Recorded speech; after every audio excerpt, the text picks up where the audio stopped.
നമസ്കാരം. എനിക്കിന്നിവിടെ സംസാരിക്കാൻ കിട്ടിയിരിക്കുന്ന വിഷയം വൃത്തിയുടെ പ്രാധാന്യം എന്നതാണ്. എന്താണ് വൃത്തി എന്നതുകൊണ്ട് ഉദ്ദേശിക്കുന്നത്? ശുചിത്വമുള്ള ജീവിതശൈലി നയിക്കുന്ന അവസ്ഥയെ വൃത്തി എന്ന് നിർവചിക്കാം. ഒരുവന്റെ വളർച്ചയ്ക്കും തളർച്ചയ്ക്കും ആധാരമായ കാര്യമാണ് വൃത്തി. നാം നമ്മുടെ ചുറ്റുപാടും എപ്പോഴും വൃത്തിയായി സൂക്ഷിക്കുക. വീട്, പരിസരം, ഗ്രാമം, നാട് എന്നിങ്ങനെ വൃത്തിയുടെ മേഖലകൾ പലതാണ്. വൃത്തിയുള്ള ശരീരത്തിൽ മാത്രമേ നല്ല ആരോഗ്യം നിലനിൽക്കുകയുള്ളൂ എന്ന് നിങ്ങൾ കേട്ടിട്ടില്ലേ? ആരോഗ്യം വൃത്തിയുമായി ബന്ധപ്പെടുകയാണെന്ന് ചിന്തിച്ചാൽ മനസ്സിലാക്കാം. വിവേകമുള്ള മനുഷ്യനറിയാം ആരോഗ്യമാണ് ഏറ്റവും വലിയ സമ്പത്തെന്ന്. വൈദ്യശാസ്ത്രത്തിന്റെ പിതാവ് ഹിപ്പോക്രാറ്റസ് പറഞ്ഞിട്ടുണ്ട്, നല്ല ആരോഗ്യം നമുക്ക് ലഭിക്കണമെങ്കിൽ എല്ലാ കാര്യങ്ങളിലും വൃത്തി നമ്മളിൽ കൂടിയേ തീരുമെന്ന്.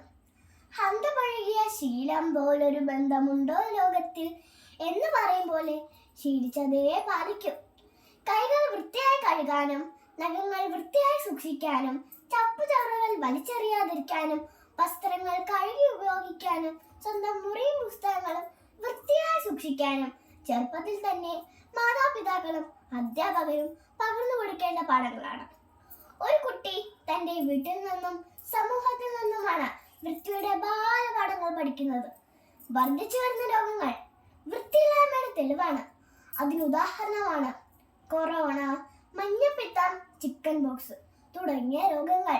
ഭാഗ്യരൂപത്തിൽ കാണുന്ന ആഡംബരമല്ല വൃത്തി എന്നത്. അത് ആന്തരികമായും ഭാഗ്യമായും പ്രകടമാകേണ്ട ഒന്നാണ്.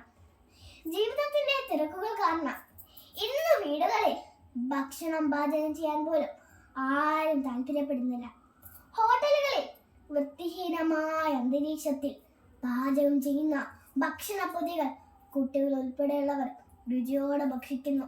ഇത് മാത്രം മതി നമ്മൾ രോഗത്തിന്റെ പിടിയിലാകാൻ. മുൻപേ ഗമിക്കുന്ന ഗോവ് തന്റെ പിൻപേ ഗമിക്കും ബഹുഗോക്കളെല്ലാം എന്ന് ചൊല്ലി നിങ്ങൾ കേട്ടിട്ടില്ലേ?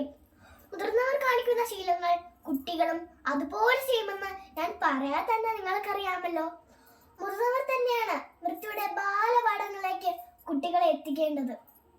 പുരാണത്തിൽ നളയാജാവിന്റെ കഥ കേട്ടിട്ടില്ലേ? അദ്ദേഹം കാല് കഴുകാതെ പ്രാർത്ഥനയ്ക്കായി എത്തുമ്പോഴാണ് കലി അദ്ദേഹത്തിൽ പ്രവേശിക്കുന്നത്. വൃത്തിയെക്കുറിച്ചുള്ള പാഠഭാഗങ്ങൾ പാഠ്യപദ്ധതിയിൽ ഉൾപ്പെടുത്തിയും വൃത്തിയുമായി ബന്ധപ്പെട്ട വാക്യങ്ങൾ ഉൾപ്പെടുത്തി ബാനറുകളും പോസ്റ്ററുകളും സ്കൂൾ പരിസരത്തും പൊതുസ്ഥലങ്ങളും സ്ഥാപിക്കുക.